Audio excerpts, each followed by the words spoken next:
Welcome back to Sonic Advance 2. And welcome to. That's a really weird shaped world. Yeah. Like there's a dip. I. Stupid. Wait, whoa, hold on. So we're starting off with the stupids now? Is that what we're starting off with now? I mean, it's so egregious. Like it's so noticeable how dumb it is that I don't know why they didn't change it. Look, man, they were going for a bit of bad. They were going for a bit of style, and it just happened to be kind of stupid, but only kind of. It's no, it's totally. It's almost as dumb as the people who are making Pokemon maps, and they tried to map out the regions, and they put Sinnoh below Hoenn. Like, do you understand that Sinnoh is specifically the snow? It's this. I don't understand people. I think that's just an allegory for life, rather than that's a weird thing to just bringing up now. Well, we both study psychology, so I don't know what that says about the people or us. Me neither. Either way, I both love and hate this level, because this level is so filled with amazing, vibrant gimmicks and everything. But this is where they start being real jerks with the level design at random points that you don't expect.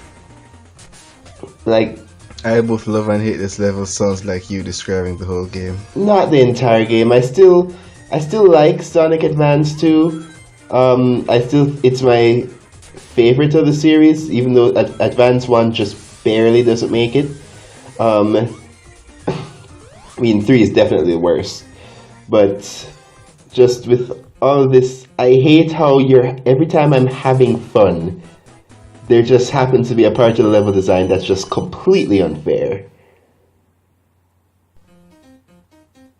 And for example, in this music plant Act 2, there's a huge pit, like a huge pit, that's at the end of the stage. That if you there's one grind rail for it, so if you miss that grind rail, then bam, huge pit. You have to play back from your last checkpoint. And also, there's the issue where checkpoints are actually, I don't know if this is just because of the routes, but they're usually very, very scarce in this game. Like, I barely ever see them at all. So sometimes me losing just amounts to me doing the stage over again. Yeah. So I can see that's frustrating. And the enemies that they have here, just some of the worst. There's that monkey that has the bomb on top of it.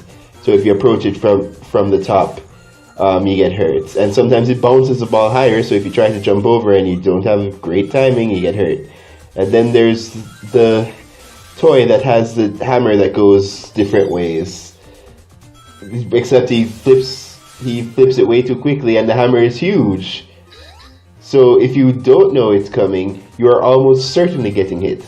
And then there's the bell that can only be destroyed by the action trick, I think. Because I sure as hell tried jumping into it and it didn't work. Maybe it was a hitbox issue, I don't know.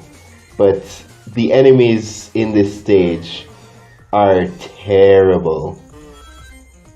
I mean, that seems par for the course for. There's going to be a stage with terrible enemies. Well, no. Well, the thing is that you'd expect that of, like, the second to last or last stage. Like, Metropolis. Except that this is the third stage. Hot Crater wasn't nearly as... Just Hot Crater wasn't hard at all. Also, if you were paying attention, you notice I just barely managed to run past those spikes jumping up. If my timing was any slower, just bam, spikes, and I would never have been able to see it coming. That's my issue. And it's an understandable one. Either way, just it sucks that the level that has the the gimmicks that I love the most out of the game.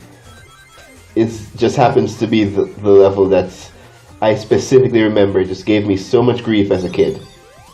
Because I was just having fun, you know, I knew things were going to get harder, but yeah, I think this is the grind rail.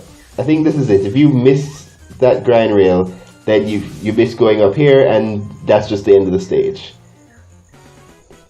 And you can only... Did you even pass a single checkpoint? Yes, I did once, like way back in like the halfway at the point of the stage. But the thing is that you can't go on a grind rail while it's going down. You have to go on it while it's completely horizontal. So if you were like going... Really? Yeah. That's weird. That's changed in later games? I don't know about the Sonic Rush games, but I know in the Sonic Advance series, that's how it works. So that's why it's so dangerous. You can just miss the point of that grind rail if you don't have a flying character, and sometimes even if you have the flying character, if your momentum's too much, you can't save yourself. And they love putting the grind rails over pits. So it's that kind of issue that I'm having. Also, dang, these special stages have too much time on their hands. I mean, technically, it's to help those who just like are still getting used to trying to get these combos. But I still think it's way too much time for the earlier points where they just like flood you with rings. This is way too easy. Why are you still playing? Because it won't stop until the timer runs out. Oh, wow.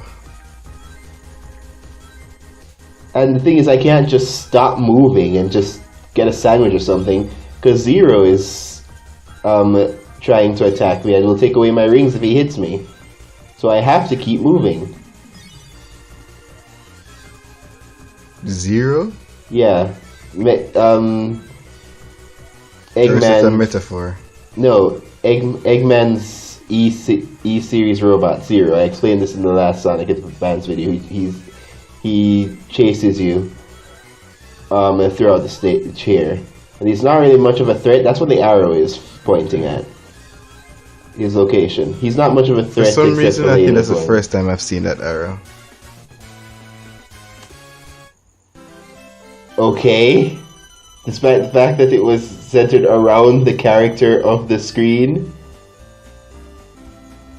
Yep.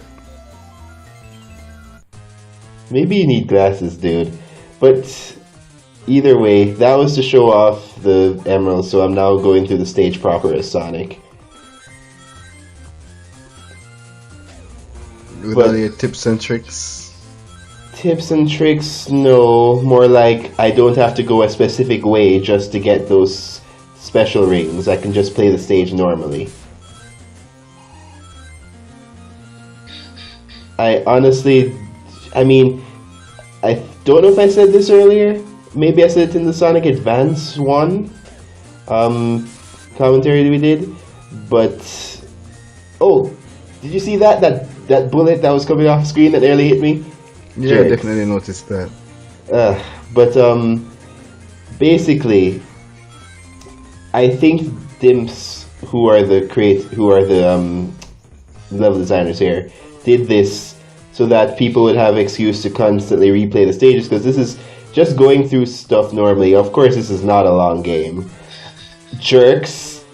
It's not a long game, but there's like, okay, we need to give them incentive to keep playing and to try and find the Chaos Emeralds for the true ending. So let's get it to the Chaos Emeralds, the biggest chore ever devised, and let's just keep that in and extend the game length that way. Which is kind of weird, because that's usually what older games would do. I mean, do you see that? Oh my gosh. A lot of Game Boy Advance games actually worked on that, where it's just like, there's like one thing that you had to get either like the true ending or a secret thing, and you had to go through a whole bunch of hoops just to get it. Yeah, It's that does sound familiar. I don't know if they kept that mentality as much in the DS games, because I haven't played a lot compared to Game Boy games. But it's nonetheless, it's still very jarring. Of course, that's why I just decided to see. I jumped down and immediately there was a bullet already fired, and I just fall into that with no indication that I was going to be there. The enemy section for this, and I almost fell on that. The enemy design and the level design for this sometimes just like, ugh. Still not as bad as Sonic Advance 3 though. That is almost must be something. anti-design. You will get, there's so much garbage. I mean, looking at this stage, it's like super frustrating, but trust me, Advance 3, so much garbage from the first stage on. The level design just, it's like the Mega Man and base of the thing, except less manageable. Oh wow, I just dawned on me. Yeah, that sounds terrible. There's way too much thing there. It's like they replaced all the little speed traps with enemies with speed traps with. They replaced speed traps with pits and crushing. Sonic, And it's so help stupid. me! I should play the Sonic Help Me clip from Forces right here. This is a cool boss. Yeah, but the problem is that, well, the problem is that some of these bosses can be taken down really quickly if you have good timing. Because technically, I can jump high enough to just like attack him normally, but it has to be at true apex of the jump. And depending on how those things come out, there is a way. I saw this while looking up speedruns, where if you somehow manage to jump all the way to the right and technically land on the tiny point at the back where there's a hitbox where you can just like stand on, if you just land on that and continuously spin dash, then that counts as continuous damage and you can take him down in like 10 seconds. So basically, well, no, I wouldn't say cheesing it, but finding the method that works the best. I think it's a mix between that and cheesing it.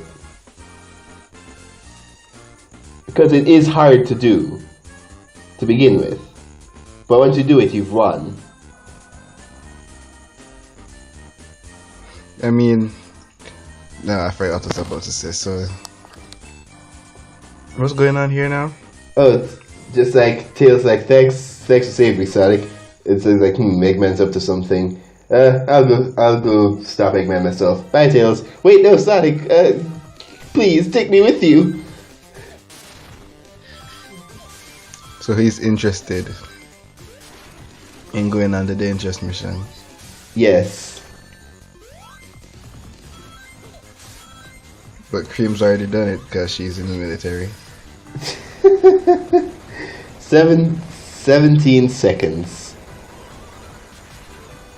And I think I've said this before in the previous thing, but poor Eggman with his psyche. Yeah, yeah, you definitely did, but it's true. I still wish that, because that's another thing Forces doesn't explore. The feeling of ultimate victory and ultimate defeat that Eggman has, because he controls the world, yet he acts just like Eggman in any other situation.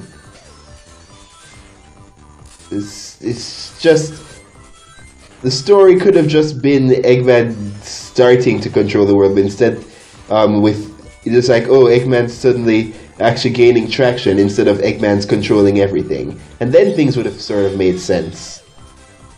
But then we wouldn't get to see the red turn into blue and the numbers go down. Oh, yeah.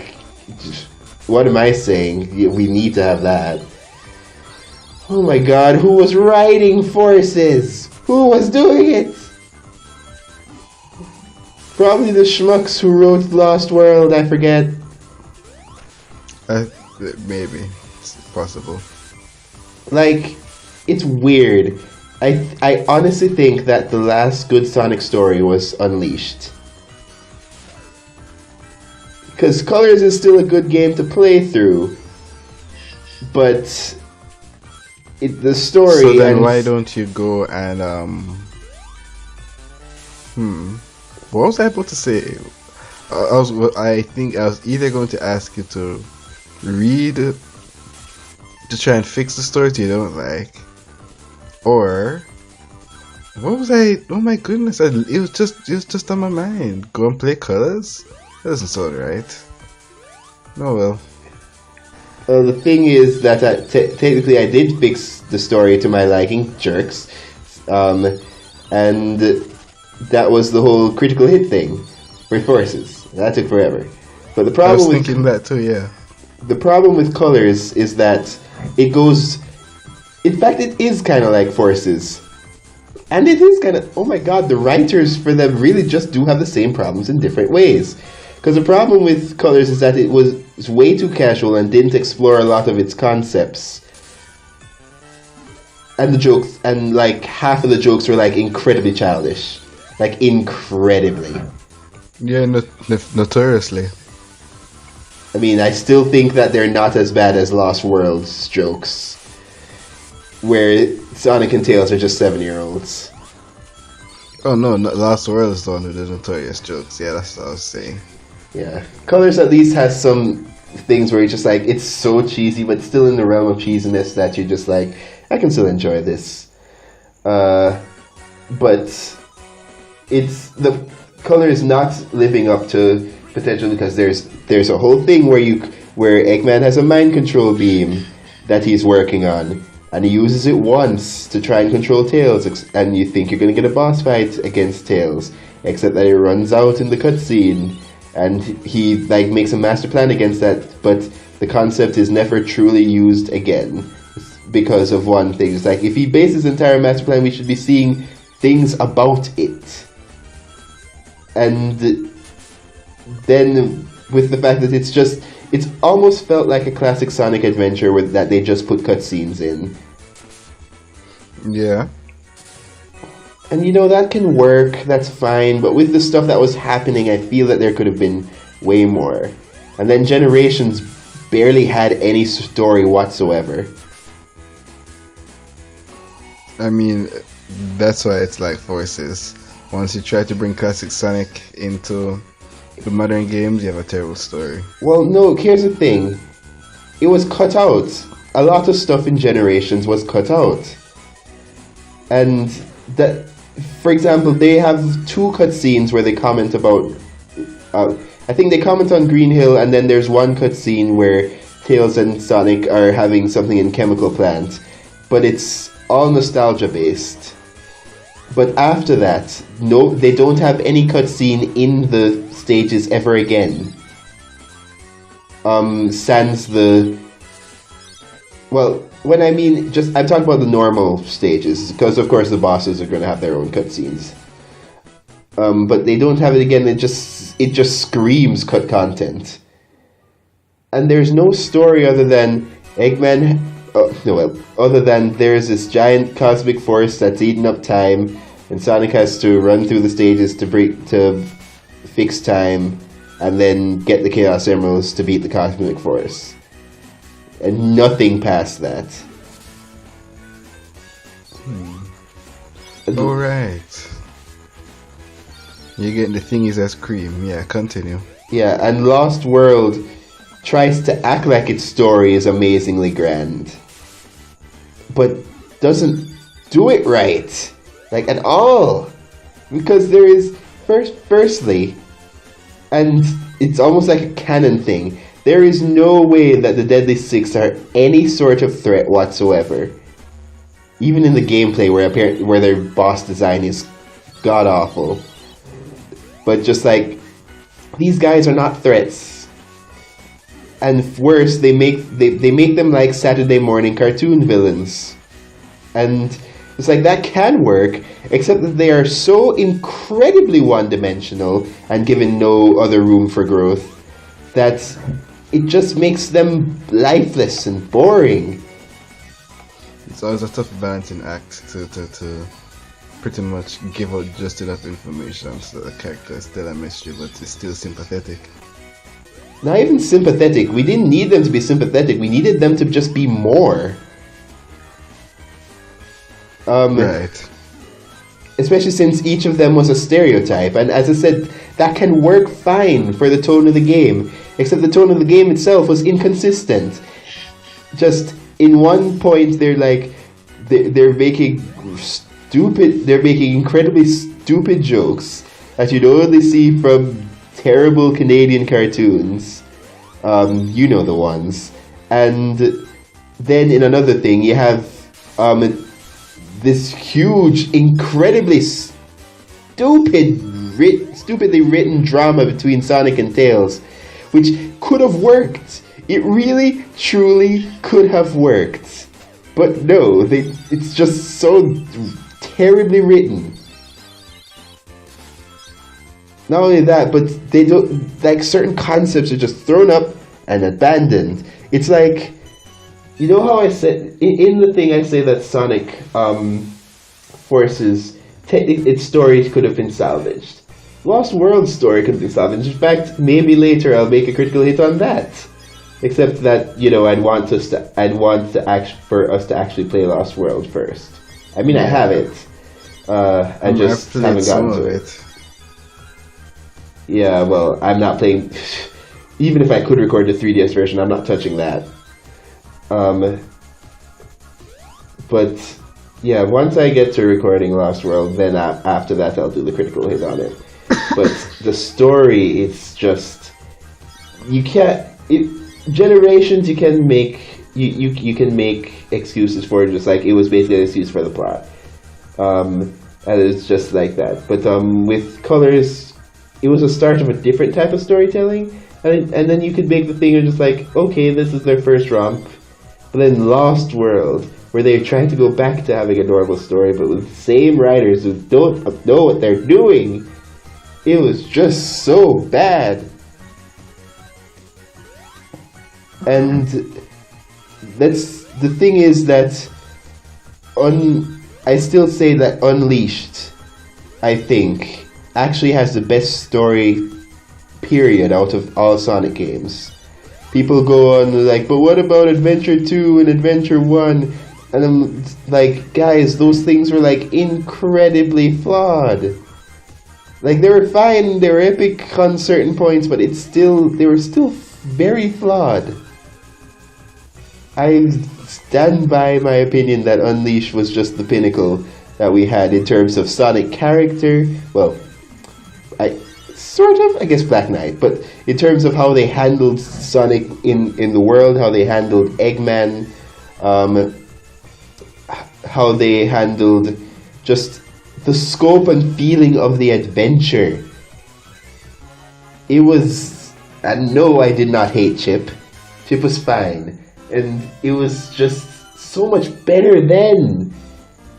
What happened? It sucks because people just like it. People go just with the whole stupid, oh, Sonic was always this way, and you know that's definitely not true. But knowing what he can be just makes it even more frustrating. When you see it fall short, yeah. Anyways, I hate this boss, and a lot of people do, because it's very simple, but he's just dropping bombs, but the hitbox of the explosions are huge, and once you bounce off of Eggman, you are very likely to drop back into the bombs. And for some unexplained reason, he has this pad at the end that helps you jump onto him. Just like the pad serves no purpose whatsoever, other than to help you jump onto him. Right. So I don't even know why he had it there. Did he just forget to? Just like, you know what? I want to show my insignia to the world of Ice Paradise. which is apparently like a huge city back there. I was just about to say, Ice Paradise seems to be like Las Vegas. So he could be willing to show his ID to them. 14 seconds. And 23 milliseconds. You should be rounded down. Yeah. So it's so much to say that they expect you to not take this long, because the full maximum bonus for this is actually gained if you do any boss under 30 seconds. That's basically your S rank. Right. So like in, I think, Music Plant, I got 30 seconds and 8 milliseconds, so I only got the 50,000 instead of the 80,000.